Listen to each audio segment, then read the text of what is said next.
A big win for Special Prosecutor Hank Brennan on Friday. He was able to convince Judge Beverly Cannoni to allow testimony from an expert witness whose report accounts for several crucial seconds in the hours before John O'Keefe's death. At issue here is data from Karen Reed's SUV showing a triggering event at 12:31 and 38 seconds. The prosecution says that corresponds to a collision.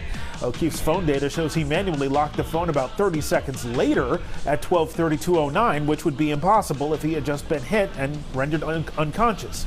The prosecution says its expert has determined that O'Keefe's phone was running 21 to 29 seconds ahead.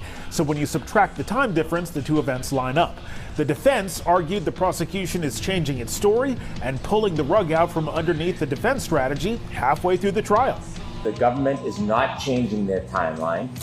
The Commonwealth is not changing any information. The Commonwealth is not offering anything that affects in any way the testimony of witnesses. Could you please introduce yourself to the jurors, spell your last name for the court reporter? Yeah, absolutely. So my name is Shannon Burgess, last name Burgess. I'm a digital forensics examiner, so I investigate digital devices to see what evidence they may record or hold. Digital forensics is kind of a broad field, but I do specialize in vehicle forensics and cell phone forensics. I've been a digital forensic analyst for approximately 10 years.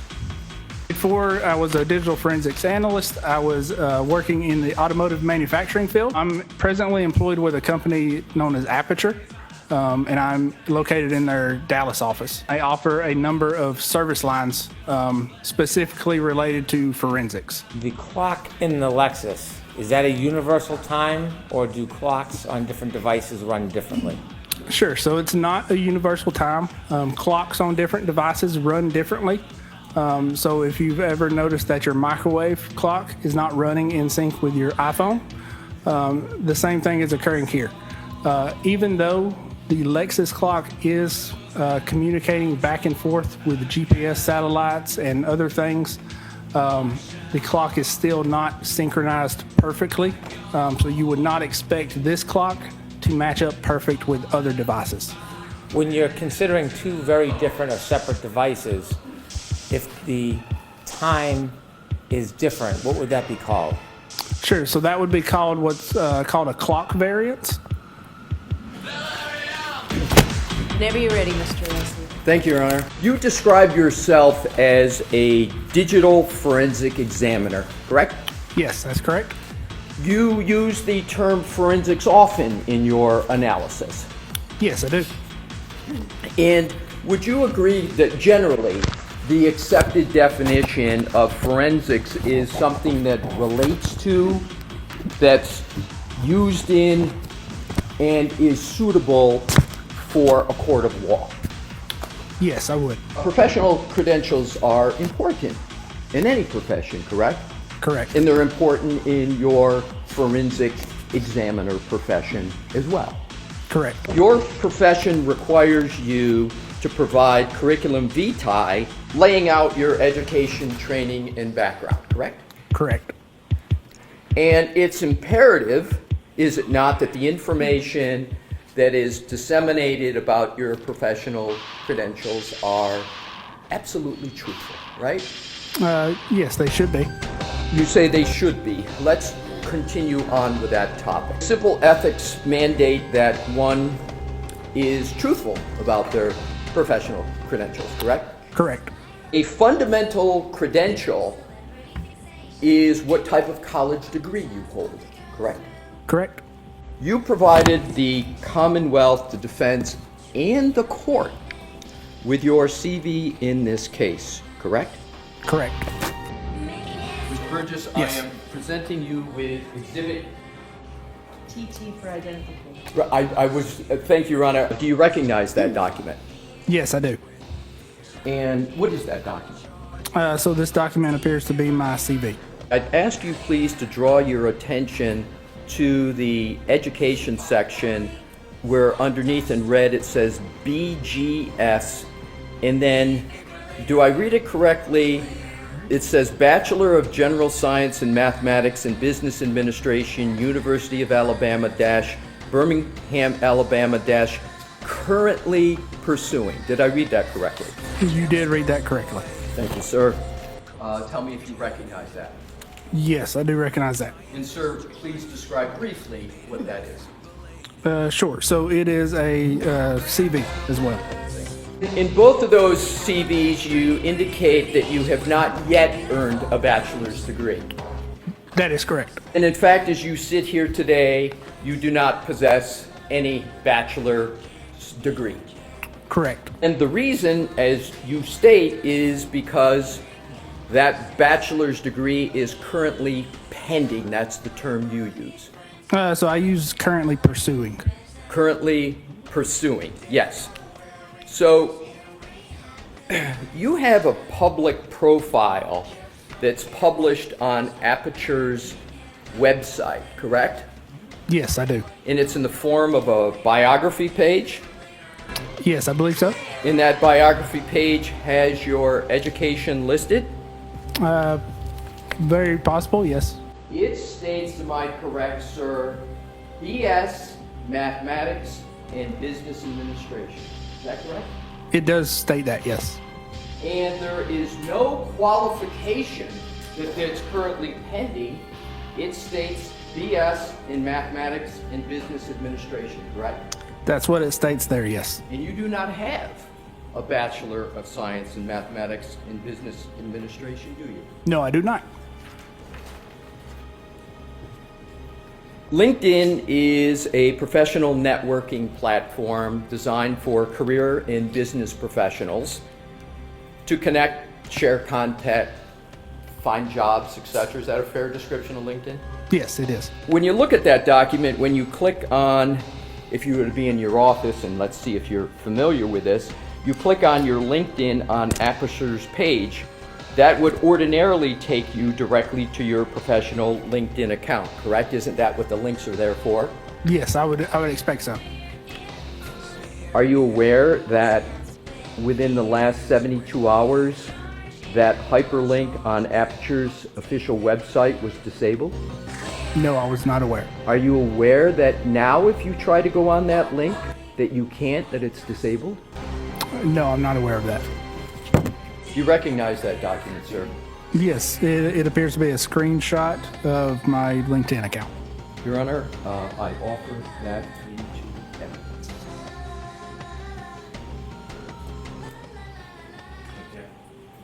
Right. Can I see you at sidebar with you? But this is you recognize this as a fair and accurate depiction of your personal LinkedIn page with the exception of what you just mentioned, correct? Correct. Do you have any reason to believe that that exhibit WW is not on your LinkedIn page online as we sit here today? No, I don't. Your Honor, I move exhibit WW into evidence. The second page, bottom, and under education it says University of Alabama at Birmingham. It's got a little UAB acronym there, and it says Bachelor of Science, B period S period comma, Applied Mathematics and Scientific Computation, 2016-2018. Do you see that, sir? Yes, I do. That's not correct, is it? No, it's not correct. And you do not hold a BS in a Bachelor of Science in Applied Mathematics and Scientific Computation from the University of Alabama at Birmingham, do you? I do not, and that would have been at that time an expected graduation date. Another word, currently pursuing, is that similar to expecting? Sure, that could be similar. But you know how to put currently pursuing down, don't you, sir? Because you did it on the first few CVs, but you don't have it on your LinkedIn page, am I correct? Correct. That's probably because obviously that has not been updated in quite some time. So a key aspect of your credentials, whether or not you have obtained a Bachelor of Science, is incorrect in more than one document that I've presented here today. It states Bachelors of General Science in Mathematics and Business Administration, correct? That is what it states, yes. And the date is 2022, correct? Correct. So this document represents that you received your Bachelor's of General Science in Mathematics and Business Administration in 2022, correct? That is what it states, but there are a number of errors in that, yes. Correct. Sir, is Exhibit 187 a CV that is linked directly from Aperture's website? I do not know. I would have to look and check that. So this is a third example of a document that incorrectly states that you have a Bachelor of Science when you do not possess that degree, correct? It has errors or outdated information, correct? Well, when you say outdated, how is it that you can call a date outdated next to something that you don't possess? I don't understand your question. Well, you just used the phrase either incorrect or outdated. I'm trying to understand your statement that it's Sure. So outdated. Isn't it either you have a Bachelor of Science degree or you don't? Isn't I have represented I do not have a bachelor's degree. right? But in here, it's represented that you do, correct? Yes, it is All in right. error, yes. It says Bachelor of General Science in Mathematics and Business Administration. Do you see that, sir? I do. Are you aware that there's no degree at the University of Alabama, Birmingham, called a Bachelor of General Science in Mathematics and Business Administration? Yes, I am. And that is one of the errors I identified. So you would agree that there's not even a degree called Bachelor of General Science in Mathematics and Business Administration offered at the University of Alabama, correct? Correct. That should be Bachelor of General Studies with minor in Mathematics and Business Administration. What you possess is an associate's degree, correct? Correct? And when did you obtain that associate's degree?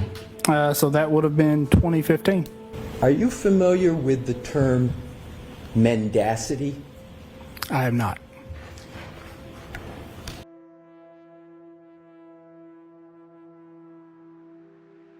Do you recognize that document, sir? No, I do not recognize this document.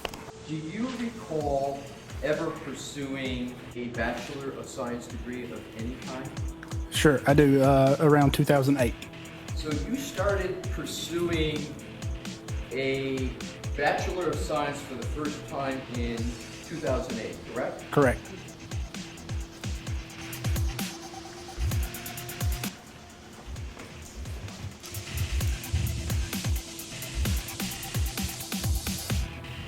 If I did the math correctly, sir, you've been pursuing a Bachelor of Science degree for 17 years, correct? That is correct. And you have not obtained it as you sit here today. That is correct. And yet there are the various documents that we've seen that state that you have obtained the Bachelor of Science, correct? Again, with errors or misinterpretation. Yes. In October of 2024, the Commonwealth hired you to perform a new data acquisition from the infotainment and telematics system of Ms. Reed's Lexus SUV, correct? That is correct. And in your October 10, 2024 report, you outlined a proposal for attempting to extract additional data from the telematics and infotainment modules, correct? Correct. With the caveat, it's not a report, it is a proposed protocol. So we'll call it a proposal. In that proposal, you explain why, in your opinion, you believed an additional data acquisition was necessary based on your, in your words, education, training, and background, correct? That is correct. In your initial October 10, 2024 report, you explained that you believed the data acquisition was incomplete because, in your opinion, based on your education, again, your words, training, and experience, the download of the acquisition was less than the chip's storage capacity, correct? That is correct. And converting megabytes, B-Y-T-E-S, to megabits, B-I-T-S, and gigabytes to gigabits is a basic digital forensic concept, and that concept's critical to successful data acquisition and analysis. Fair statement? I would say that's a fair statement. Entertainment model was incomplete because the acquisition was only 8 megabytes in size, even though the chip has a storage capacity of 64 megabytes, correct? Yes, that is correct. And that's your October 10, 2024 report, correct? Protocol. I'm sorry, well, was it proposal or protocol? Protocol. Protocol? It is a protocol. We'll use protocol. And you blame this on the, quote, programmer's inability to fully read the component, close quote, correct? Correct. In point of fact, the manufacturing specifications establish that the total flash memory component of the chips in question is equal to 64 megabits, not 64 megabytes, correct? That is correct. 64 megabits is 8 megabytes, correct? That is correct. That means the expansion chip was not incomplete, correct? Correct. The acquisition was the same data size as the total memory storage capacity of the chip, correct? Correct. Your protocol for data acquisition was based on a misunderstanding of megabits versus megabytes, correct? It was based on a working theory and a misinterpretation, yes.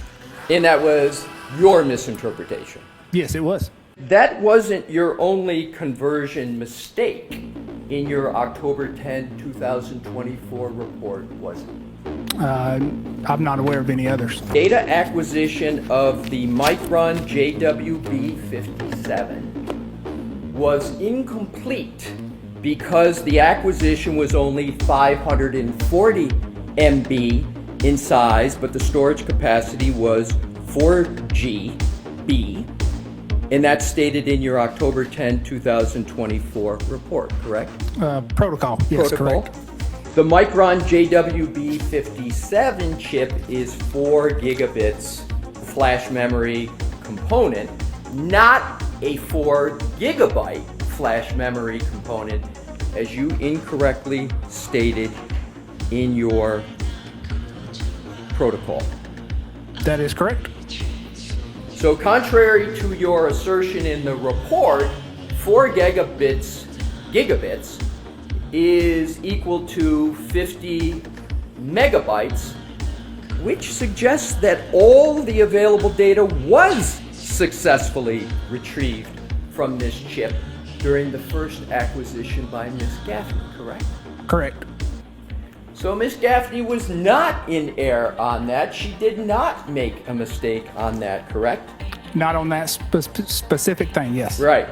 It was you that simply misunderstood the difference between gigabits and gigabytes, correct? Misinterpreted, I would not say misunderstood. Who in Aperture is in charge of knowing how much fees Aperture has charged the Commonwealth? That would be the accounting department. Would Dr. Judson Welcher know? Potentially. Your analysis in this case was not strictly limited to data in science, was it? No, it was strictly limited to data and science. The Commonwealth requested that you review numerous materials in connection with your analysis in this case, correct? I did review materials, yes. If there was a collision analysis and reconstruction report prepared by a trooper in that case, would you want to see a document such as that? No, not for my analysis. Would somebody at Aperture want to see that document? Objection. I'll reword. Are you familiar with collision analysis and reconstruction reports prepared by law enforcement agencies? I am vaguely familiar, yes. Vaguely familiar? Have you ever used one in your analysis at all? I have seen them, yes. You've seen them. And my question is, seeing them, have you ever read any of them? Yes, I have read them, yes. Have you ever considered a collision analysis and reconstruction report as part of the work that you do at Aperture? Not specifically a collision analysis report from law enforcement. We do routinely see crash reports, but I think what you're referring to is something else. You did, however, review the 2024 testimony of Trooper Nicholas Garino in the proceeding of last year, didn't you? I did for specific data, yes. So that's not really science and data, is it? It's testimony. Yes, it is testimony. So you did review materials in this case beyond science and data, correct? You reviewed testimony. Sure, that is common, yes. Having reviewed Trooper Garino's testimony, you therefore are aware of the theory that he proposed in the first proceeding, correct? It was in his testimony? Objection. I'll allow that. I'm not. So specifically, I reviewed Trooper Garino's testimony for information related to the infotainment and telematics modules. So, did you read all of the testimony? No, I would have skimmed it. You would have skimmed the testimony? Correct. And how would you, and what would be the purpose to just skim it? Sure. So I'm only interested in the information related to the infotainment and telematics modules. So I want to make sure I have this right. So you would skim it, you would look for what you want to focus on, and as you sit here today, you don't have any recollection of what the theory of the Commonwealth was in the first proceeding? Not from that testimony, no. Did you read, therefore, Trooper Garino's claim that the last... Objection. So why don't I see it sidebar to find out what's going on? Sure. December 5th, 2024. Detective Lieutenant Brian Tully, you know that name, sir? Yes, I do. How do you know that name? So he is the one who hand-delivered the infotainment and telematics module to our office in South Lake. Exactly. Wasn't your goal, however, on January 30th, 2025, to determine the correct timeline of events relative to this incident? Wasn't that your goal? It was my goal to determine the data from the infotainment and telematics modules that were missed in the initial download and create a timeline and consistency of those timestamps. So your goal was to create a timeline. That timeline, among other uses, was to be for your colleague, Dr. Judson Welcher, to use that in his analysis, correct? That is correct. So you knew not only what your purpose was, but you knew what your work was going to be used for by Dr. Welcher, your colleague, correct? Well, I knew it was going to be provided, yes. Well, you knew it was going to be provided. Have you ever talked to Judson Welcher, your colleague, about this case at all? I have vaguely, yes. How many times have you talked to him? I would count a handful of times. And just give me a general idea of the nature of the discussions between you and Dr. Welcher. You were both working on the same, quote, incident, right? Sure, yes. What would have been the nature of those discussions? So those discussions would have been identifying what I found on the infotainment and telematics modules and discussing, explaining that data to Dr. Welcher. So did Dr. Welcher ever tell you, your colleague, why he wanted to use that data for his purposes? For reconstructing a timeline. And for reconstructing a timeline and picking a time for what you now call a tech stream event, correct? You knew that's what he was doing. Correct, for a timeline, yes. Right. And that tech stream event, that 1162.2, is what Aperture is contending is a time of a collision. Is that correct, to your knowledge? That's sustained on that. Ask it differently, Mr. Ness. Do you know the purpose of the 1162.2 tech stream event in the analysis performed by your firm? No, Dr. Welcher, I do not. So you performed your analysis and all these timelines that you talked about on direct without knowing what Dr. Welcher was going to do with that data? No, so sorry, I misspoke. So it would be to timeline the time and date, or to put a time and date with when that text stream trigger would have occurred. Exactly. Right. So you knew what the purpose was of your work Correct. with regard to Dr. Welcher's work. Correct. And isn't Dr. Welcher's work on the 1162.1 and the 1162.2 text stream event an important aspect of the work of Aperture in this case? Yes, it is. Did anybody from the Commonwealth ask you in your January 30th, 2025 report to not discuss your work in connection with the text stream 1162.1 and the 1162.2 events? No. But you didn't discuss that, meaning the 1162.1 and 1162.2 events, in your first report in January 30th, did you? That was not part of my report, correct. But you did delve into that, and pretty heavily, in your May 8th report, correct? Correct. And you delved into that pretty heavily in the middle of this trial, correct? Correct. So after the trial, do you know the trial started around April 22nd in this case? Generally? Yes, generally. So let's do the timeline on this. January 30th, 2025, you prepare your initial report.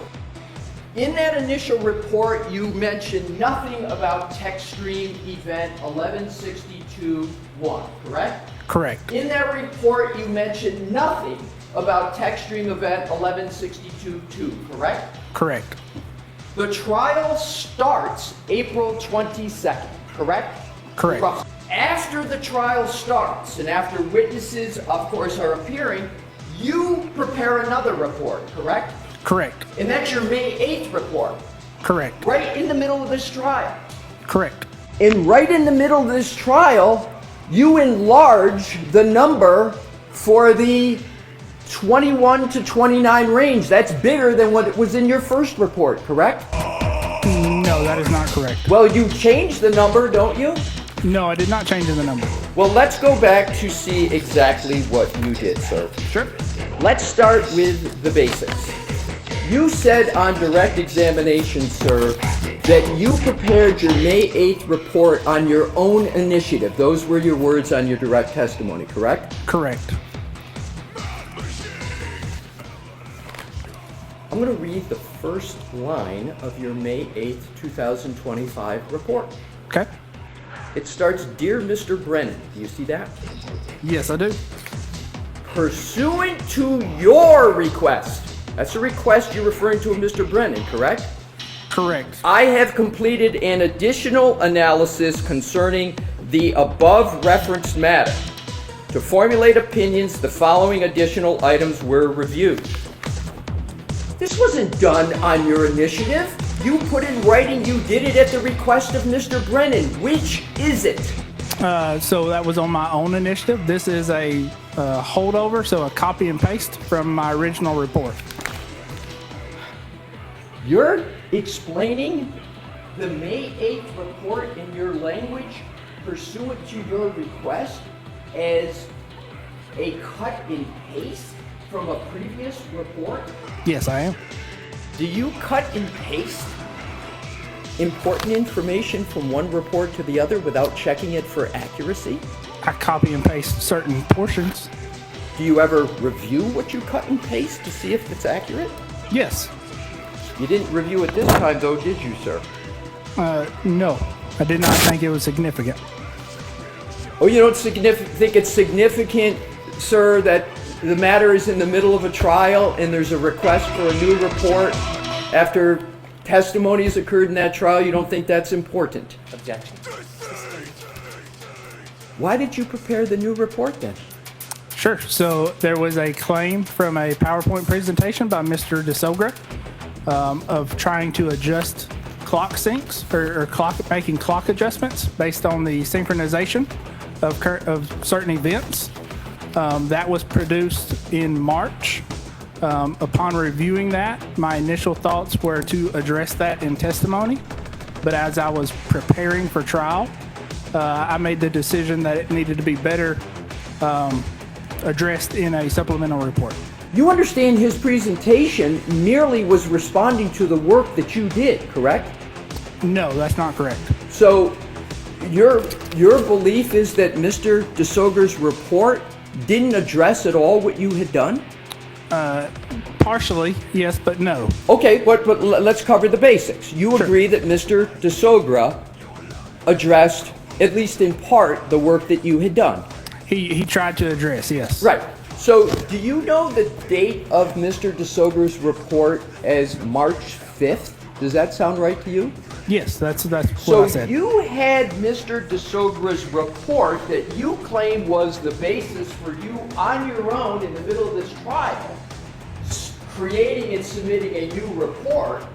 You claim that the basis for that was Mr. DeSogra's report of March 5th of 2025. That is correct.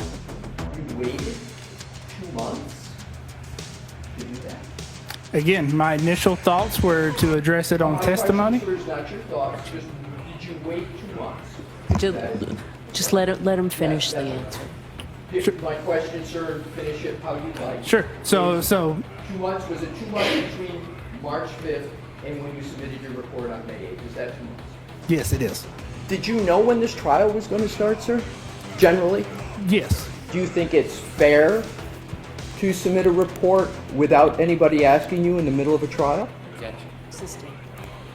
You issued a brand new report, in this case dated May 8th, 2025. That changed your analysis, correct? No, it did not change my analysis. Were there changes to your analysis in it? There were clarifications. Clarifications. Correct. Let's address that. You did not mention text stream event at all, did you? No, I did not. And you didn't mention collision at all, correct? No, I did not. And you mentioned both of those now in your May 8th, 2025 report, correct? I don't know if I mentioned collision. I'd have to go to my report and look. But you certainly do mention text stream events, correct? Yes, that's and correct. And you labeled them 1162.1 and 1162.2, correct? Correct. That's a change from your first report, isn't it, sir? No, it's not a change. It's a supplement. Oh, so your definition is that when you add something to a report, it's not a change, it's a supplement? That is what it is, yes. Who did you speak to regarding the May 8th, 2025 report before you prepared it? And no one before I prepared it. So you just prepared it on your own? I did. Did you have any communications at all? I asked you who you spoke with, but did you have any communications at all with either Detective Lieutenant Tully or Buchanan? So I did reach out to Tully to get a full set of the location data, yes. So you reached out to Detective Tully before you prepared your May 8th report, correct? Yes, that is correct. Did he tell you that the trial had started in this case? No, not during that conversation, no. That's not the first communication you had with Detective Tully, was it? No, it's not. How many conversations have you had with Detective Tully? I would say a handful. How much is a handful? I would be speculating, but we'll say 5 to 10. 5 to 10. Sure. Is Detective Tully expert at all in digital forensics? No. But you've had 5 to 10 conversations with him. Correct, to get provided information.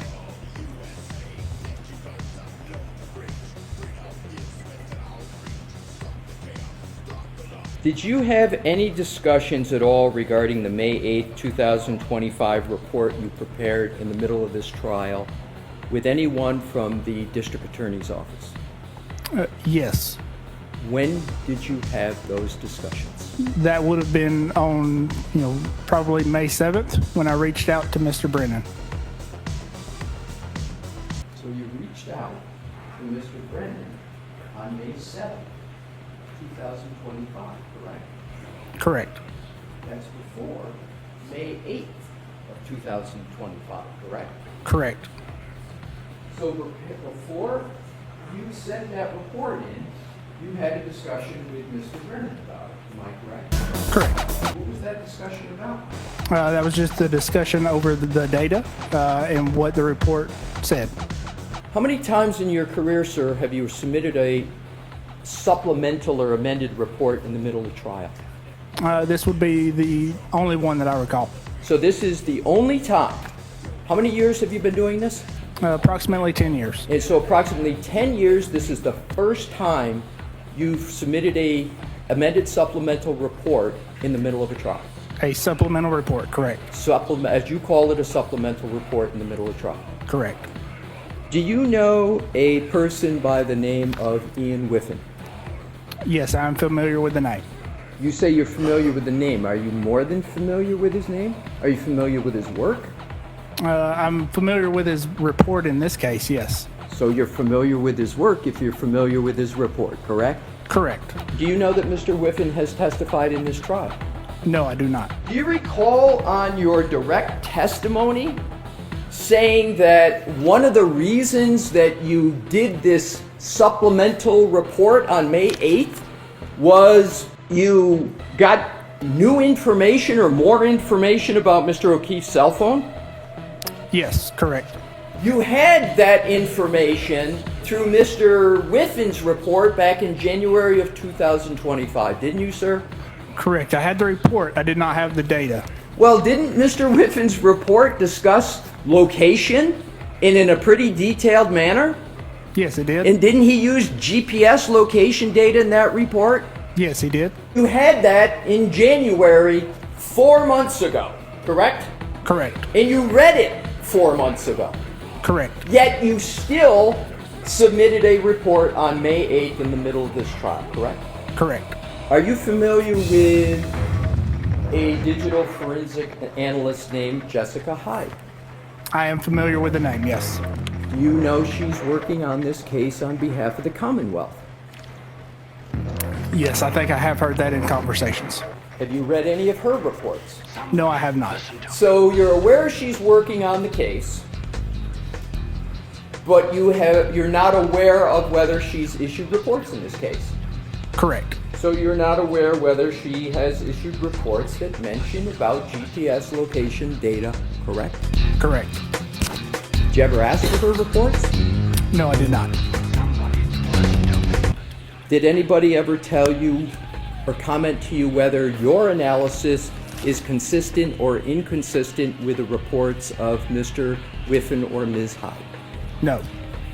Your colleague, Dr. Welcher, who is an engineer, did opine on the timing of the text stream event 1162.2 in his report of January 30th, 2025, correct? Objection. Is this, the objection sustained? I'll reword it, Your Honor. Do you know whether Dr. Welcher opined on the timing of text stream event 1162.2 in his January 30th, 2025 report? Yes. You're aware that Dr. Welcher created a PowerPoint presentation with regard to his work in January of 2025, correct? Correct. Did you ever discuss that work with Dr. Welcher that he was doing? No, I did not. Did you ever review any of his work at any point, including up to the point where you're sitting on the stand today? I have reviewed the slides that are included in Mr. DeSogra's presentation. Okay. Those slides you're referring to are the slides of Dr. Welcher, your colleague, correct? Correct. So you have looked at the slide that Dr. Welcher had in his report regarding the text stream event 1162.2, correct?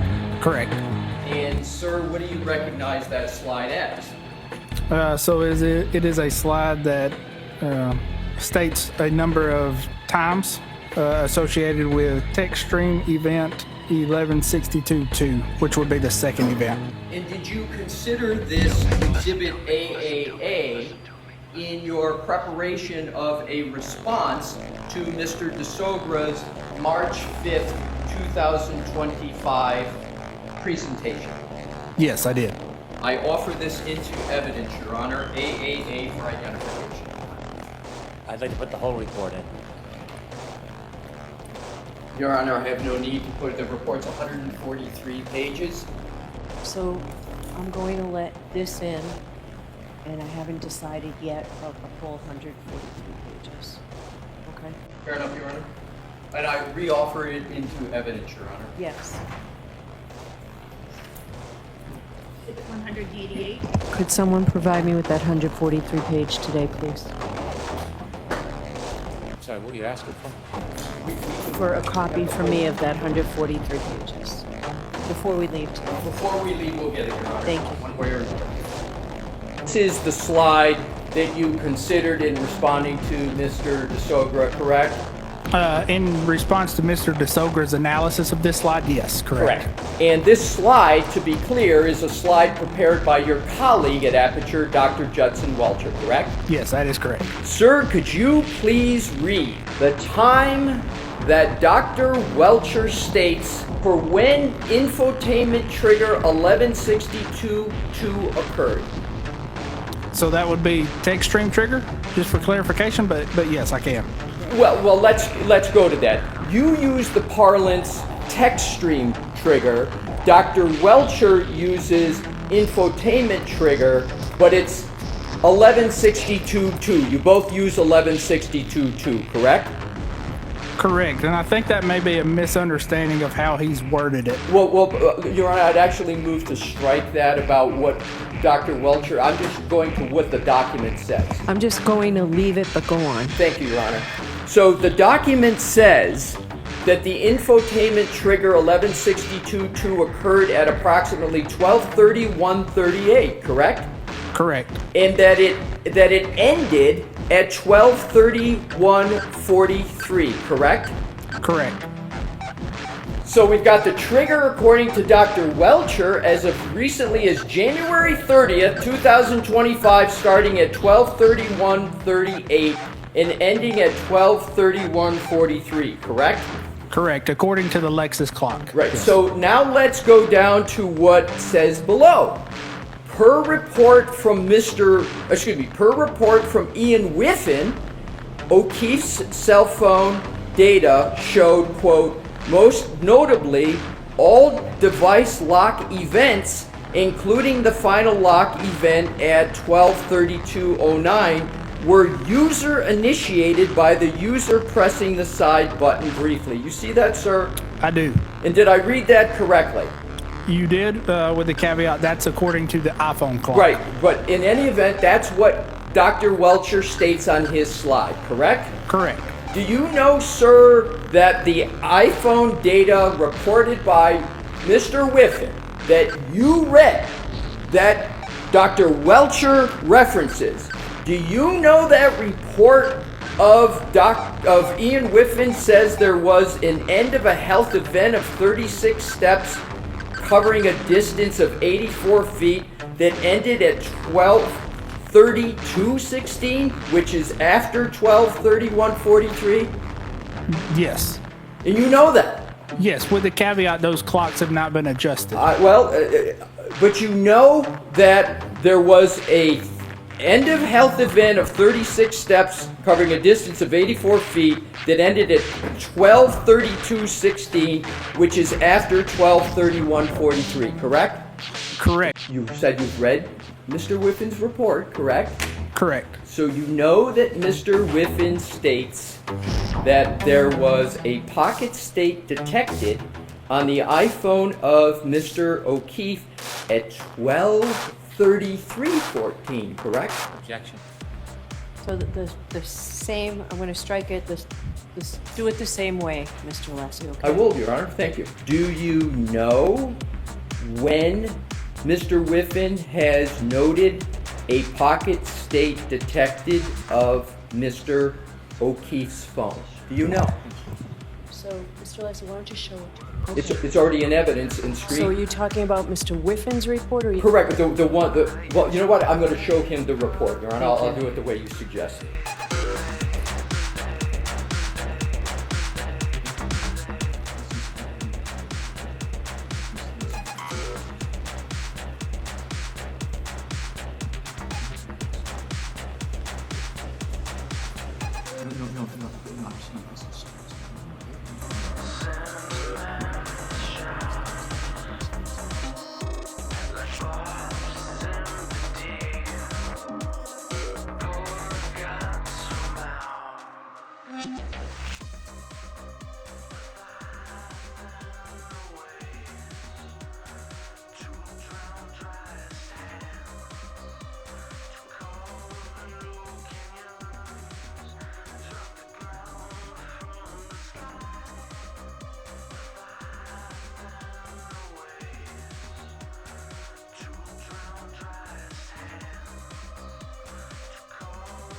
Got an agreement of sorts with Mr. Brennan, could I proceed, Your Honor? Yes. Thank you. Mr. Burgess, Yes. I'm going to show you what are 2 pages out of the report of Mr. Whiffen that you referenced, and we've been discussing about pocket state. Sure. And this one here, if you just read this line, because it's the heading, and then the next page, and tell me, sir, with reference to this entry right here, if that refreshes your recollection with regard to a column of pocket state with regard to the phone of Mr. and whether it refreshes your recollection on any comments Mr. Whiffen made about pocket state. Objection.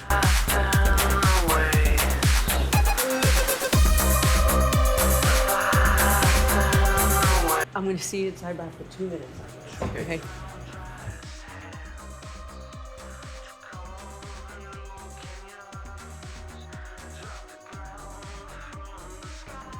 Jurors, this seems like a good place to wait for you. We thought maybe we'd get a few more minutes, but I understand we should end for today. So please be careful with your social media use. We will see you tomorrow night. Thank you very much. All right. Jury's left the room. All right. So are we all set, Mr. Leslie, on this issue and for each time that might occur? Understood, Your Honor. Okay. All right, so we'll see you tomorrow. I'm going to see you sidebar for 2 minutes.